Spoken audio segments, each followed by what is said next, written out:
Hello， 大家好，我係肉燥飯。今日我要介紹嘅電影係由周潤發、張國榮同埋鐘楚紅三大巨星主演嘅《縱橫四海》。主角缽仔糕、阿占同埋紅豆都係孤兒，童年坎坷，佢哋成日俾養父責罵。養父從細就教佢哋三個偷呃拐騙。有一次，佢哋偷麵包俾一個露宿者嘅時候，俾一個警察叔叔發現。警察叔叔唔單止冇拘捕佢哋，仲請佢哋食飯。從此，警察叔叔就成為咗佢哋嘅契爺。佢哋三個人大個咗之後，成為咗國際大盜，專門偷名畫，然後再轉賣賺大錢。有一次，佢哋三個人準備偷一幅叫做《真夏夢報單》嘅名畫。喺搬運工人搬運名畫上車嘅時候，紅豆扮作高踭鞋甩踭，然後專登坐喺一個內藏名畫嘅箱上邊休息。紅豆詢問工作人員，得知呢個箱入邊嘅畫就係《真夏夢報單》。紅豆趁住工作人員唔留意，喺箱上面噴上香水，以作標記。之後，三個人分別揸車跟蹤搬運名畫嘅貨車。阿占同埋缽仔糕趁機會上咗貨車。缽仔糕喺貨櫃入邊揾出被噴上香水嘅箱，成功攞出名畫。而阿占就喺貨車下邊鑽咗一個窿。缽仔糕將名畫遞俾貨車下邊嘅阿占，最後用降落傘離開。就係咁樣，三個人就輕輕鬆鬆偷走咗名畫。第二日，佢哋三個約咗買家見面，成功以50萬嘅價錢賣出《真夏夢報單》。買家打算出200萬，要求佢哋三個人再偷一幅存放喺古堡入邊嘅畫《克林之女僕》。呢幅畫嘅畫家畫完呢幅畫就死咗啦，佢嘅靈魂入咗去呢幅畫入邊，所以呢幅畫好邪，邊個可以偷到嘅話就可以聲名大噪。但係紅豆唔想再做賊啦，所以拒絕咗買家。反而缽仔糕同埋阿占唔打算從此收山，於是佢哋兩個人決定計劃偷走名畫。阿占用繩索爬上古堡，然後成功進入古堡會合缽仔糕。阿占同埋缽仔糕嚟到咗內藏克林之女僕嘅石屋前面，確保咗冇任何機關之後，佢哋就隨便觸碰放喺隔離嘅酒樽，揾出石屋嘅開關掣。阿占發現其中一個酒樽被綁上一條繩，只要拉喐佢就可以開到石屋嘅大門。阿占同埋缽仔糕順利進入石屋，佢哋察覺到畫前面嘅地面鋪滿晒好高伏特嘅電，佢哋兩個人於是合力跳上吊燈，然後喺唔觸碰地面嘅情況之下偷走咗名畫。喺逃走嘅過程之中，警覺嘅阿占透過酒樽見到前面嘅路鋪滿晒紅外線。佢同缽仔糕小心翼翼咁避開晒所有嘅紅外線，但係佢哋好快被鼓舞嘅警衛發現咗。警衛對住佢哋開槍掃射，阿占中咗子彈，好彩佢嘅傷勢並唔嚴重。缽仔糕即刻揸車逃離現場，嚟到咗一個偏僻嘅山上面。突然間，一班人對住阿占同埋缽仔糕開槍掃射，槍林彈雨。缽仔糕向阿占拋出名畫，要佢帶住名畫揸電單車去見喺機場等緊佢哋嘅紅豆。而缽仔糕就獨自揸私家車去擋住啲敵人，佢哋嚟咗一場激烈嘅追逐戰，最後名畫俾人偷咗，而缽仔糕嘅車亦都被引爆。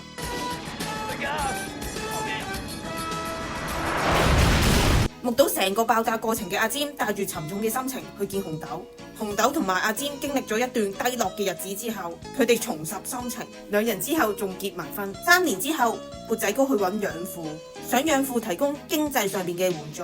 原來缽仔糕並冇喺爆炸之中死咗，只係跛咗啫。養父見到佢，並冇第一時間關心佢，反而一下子將佢推落樓梯。目睹成個過程嘅契爺上前扶佢起身，佢大鬧養父蓄意傷人。但係缽仔糕並唔打算追究。有一次，紅豆同埋阿占喺超市買嘢嘅時候，阿占喺門口見到一個熟悉嘅身影，正如佢所料，呢個人就係缽仔糕。阿占同埋缽仔糕相隔3年再次見到對方，並冇上前熱情擁抱，反而沉默咁望住對方。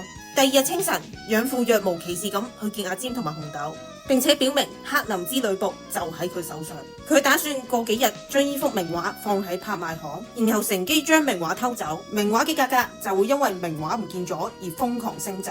阿占同紅豆好愕然，原來3年前名畫被盜一事係由養父策劃㗎。養父想阿占幫佢手，阿占答應咗。喺談話嘅過程之中，紅豆從養父嘅口中得知缽仔糕冇從爆炸之中喪命。紅豆透過契爺揾到缽仔糕嘅身處位置，佢上門揾缽仔糕。紅豆同埋缽仔糕久別重逢，佢哋非常之高興。紅豆擔心阿占會再因為偷畫而出事，佢請求缽仔糕幫一幫阿占。到咗拍賣會當日，正當養父出價競投一個明朝古董之際，阿占就喺背後打探地形。拍賣場入邊嘅叫價非常之激烈，當叫價去到140萬嘅時候，砵仔糕喺人海之中出價競爭。你舉一次手我就唔見咗20萬，你知道嘛？220萬入，好230萬。說話唔係咁講啊！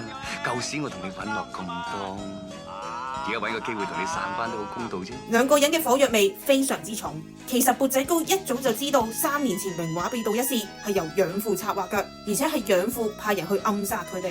呢次嘅出現，砵仔糕要俾養父知道佢哋係唔好蝦嘅。喺另一面，阿占已經進入咗拍賣會嘅內部，偷走咗內部通行證，然後用煙頭同埋打火機引起咗小型爆炸，觸動咗警報系統。阿占趁大家慌亂唔為意之際，佢嚟到咗保險庫附近，得知保安系統嘅運作。保險庫鐵閘有密碼鎖，同埋保險庫要鎖匙先開到，而且只有拍賣行行長先有呢條鎖匙。喺夜晚黑，阿占、紅豆同埋砵仔糕嚟到咗慈善舞會，拍賣行行長亦都喺現場。紅豆同埋砵仔糕首先喺舞池中央大秀一番舞姿，然後趁住交換舞伴之際，紅豆嚟到咗行長面前，佢一邊同行長跳舞，一邊喺行長嘅衫袋入邊揾出鎖匙。喺下一次交換舞伴嘅時候，阿占嚟到咗紅豆面前，紅豆順利咁交咗鎖匙俾阿占，之後砵仔糕上前同紅豆跳舞，而阿占就企喺一角製造鎖匙倒模，然後即刻將鎖匙放翻喺行長嘅衫袋入邊。到咗深夜，阿占靜靜雞翻去拍賣行，3-2下手勢就解決晒所有警衛，而砵仔糕就喺外面為阿占提供技術上嘅支援。阿占好快嚟到咗保險庫鐵閘面前。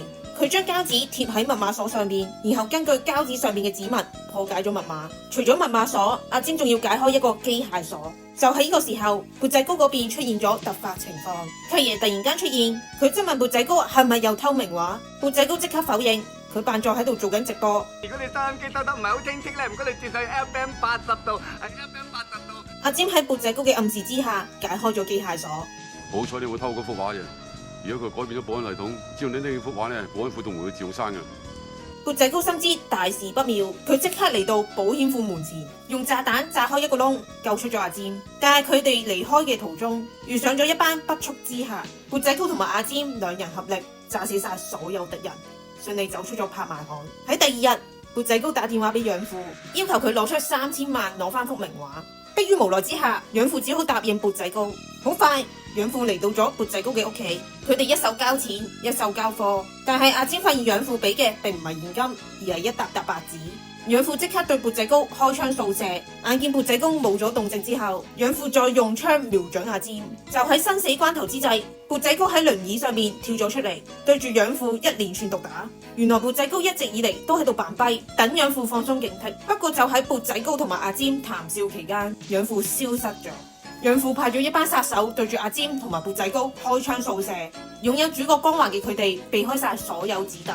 一番激戰之後，養父再次出現，佢發現畫筒入邊嘅並唔係乜嘢名畫。喺呢個時候，砵仔糕拉起快步，掛喺高牆上邊嘅名畫頓時呈現喺大家嘅眼前。養父嘅手下即刻爬上牆，但係原來名畫上邊鋪滿晒電，手下一觸碰到名畫就觸電致死。一怒之下，養父即刻命令手下追殺阿占同埋砵仔糕。當然，佢哋全部都唔係阿占同埋砵仔糕嘅對手，除咗一個殺手，佢唔單止識得飛牌，而且識得玩火。呢個殺手同砵仔糕對峙咗一陣，就喺殺手對住砵仔糕噴火之際，砵仔糕對住火噴出天拿水，直接燒死咗佢。阿占同埋砵仔糕殺死晒所有殺手之後，眼見養父企喺輪椅上邊，想攞走掛喺高牆上邊嘅名畫。阿占對住輪椅開槍，養父當場倒地。隨後，砵仔糕對住名畫射出火箭，直接將名畫燒咗。契爺喺呢個時候出現，將養父拘捕。完事之後，砵仔糕同埋阿占嚟到咗碼頭會合紅豆。紅豆得知砵仔糕行得走得，3個人鬧成一團，一齊坐船去到美國生活。其實砵仔糕用火箭燒咗嘅嗰幅畫並唔係真嘅，真正嘅名畫已經送翻去古堡。電影就此結束。